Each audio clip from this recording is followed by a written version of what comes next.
when you get taken as a slave, the place where you are a slave, I want you to call these curses to mind. And what's that last one you just read? According to what I show you this day, according to all that I command. Before that. Oh, according to obey him. So if he told you to, when you be taken as a slave, I want you to remember these give me that rag right there. I want you to remember these curses. I want you to be reminded of your of who you are in the place where you be taken as a slave. That means that after Yahwawah was crucified, right? Then we became slaves, right? In America. So after the crucifixion, the Father is still telling us to what? To come back and to obey His voice. Okay?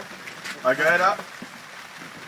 It says, thou and thy children with all thine heart. You and your kids too. All right, let's go back to Wisdom of Solomon chapter 5. Now, he say verse 4, it say that our end is going to be without honor, which means what?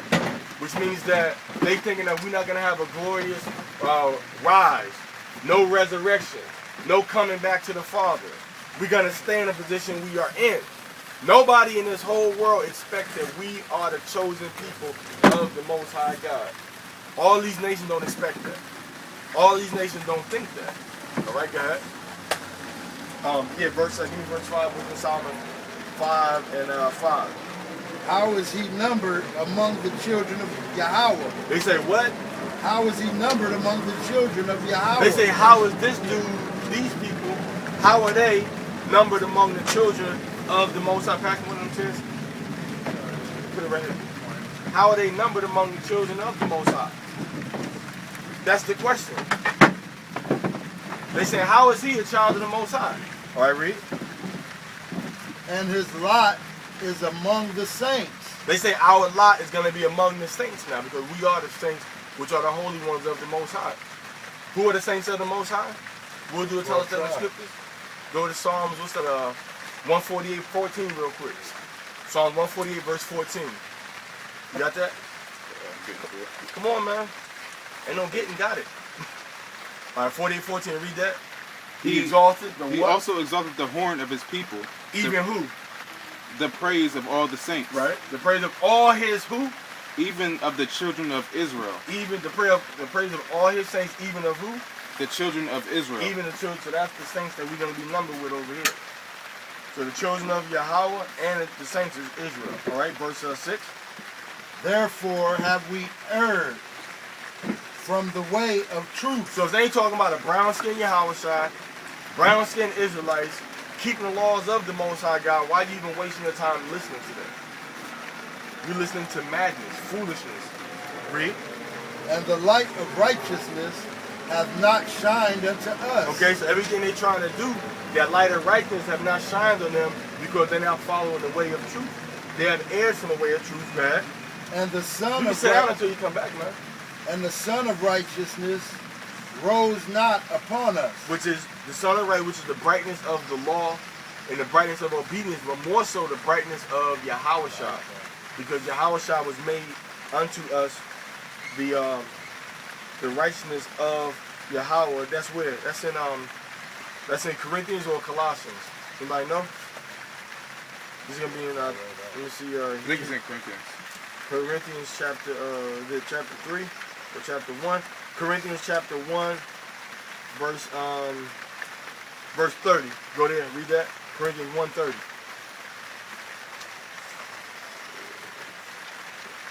Corinthians 1:30.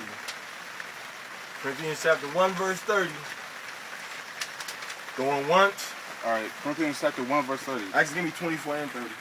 24. Come on. But unto them which are called both Jews and Greeks, Which is Yahweh and Greeks, which is the Hellenic. Not Hellenistus, but this is talking about the Hellenic, which was the actual ethnic Greek people, the people of that nationality. Not the Hellenistus, which was the Israelite converts. Or the Israelites that was from a Greek culture that you read about. I think it's in Acts chapter 6 when it said there was a dispute among the Grecians and the Hebrews from the ministration of the widows. That's talking about the actual Israelites that was following Greek customs and Greek culture and Greek language, but they were still obeying the laws of the Most High. Paul, for example, was a Hellenistus, because he was from Tarsus. He was from Asia Minor. He wasn't from or born in Israel. You read about Barnabas, right? Barnabas was from Cyprus. Barnabas wasn't Israel either. But it was a Levite that sold his land and gave it to the disciples so they can help with the ministry and help support themselves. All right, go ahead. Christ, the power of God, He is the power of Yahwawah. Go ahead. and the wisdom of Yahweh. He is the wisdom of Yahweh manifest to us. All right, go ahead and now give me verse 20. Give me verse 30. Verse 30. But of him are ye, Of Yahweh, we are. Go ahead. And Hamashach Yahweh. whom of Yahweh is made unto us wisdom. Of Yahweh, He's made unto us wisdom. So we can look at the wisdom of Yahweh by looking at Yahweh. All right, go ahead. And righteousness. And what? And righteousness. So He's the righteousness of Yahweh to us. Go ahead. And sanctification. Meaning He made us holy, made us cleansed. Not the law. The law don't cleanse us and make us holy. Yahweh does. Then we got to obey the law to stay obedient to the Father so we don't sin and go to hell. All right, read. And redemption. He redeemed us, meaning He brought us back out of bondage, out of slavery, out of being sentenced to hell. He brought us out of that condition. All right. So now let's go back to Wisdom of Solomon, verse 5, verse 6, when it says, "And the Son of Righteousness rose not upon us." Solomon is talking about the Son of Righteousness doing the law, but we know it's going also into the last days. So he's actually prophesying about the last days, because remember he said that we're going to stand in great boldness before those that's been afflicting us, which means the time of Jacob's affliction and trouble is going to be over. So Solomon is actually writing a prophecy going into how Yahweh had not risen unto these Gentiles because they didn't want to go under the correct protocol to follow Yahweh, which means bowing down to you. But it's going to happen. We see that where? Revelations 3 and 9. I'll make them come and bow before your feet and worship. All right, go ahead out, please. You want to read 6 again? Con, you can read the book. Therefore have we erred from the way of truth, and the light of righteousness have not shined unto us. Okay, so the light of righteousness have not shined upon them. So they don't know about Yahweh and law and obedience and who we are. Go ahead.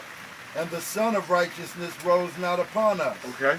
We wearied ourselves in the way of wickedness and destruction. Yea, we have gone through deserts where there lay no way.